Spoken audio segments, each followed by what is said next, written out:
Оян қазақ өлені. Көзінді аш, оян қазақ, көтер басты. Өткізбей қараңғыда бекер жасты.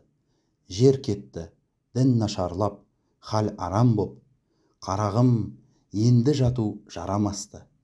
Найзаменен түртсе де, жатырсың қазақ оянбай. Мұнша қалын ұйқыны бердім бізге ой, Алла-ай. Бар ма екен біздей ғафыл жұрт, атырафқа көз салсақ, көзі іскенше ұйқыға келе жатқан тоя алмай. Етемін үміт жастардан, жана гүл шашқан бақшадай. Мұрадын оңай кім табар, жар салып жұртқа қақсамай. Халыққа жастар, басшы бол, қараңғыда жетектеп, терең судан өтер ме, мың қойды серке бастамай.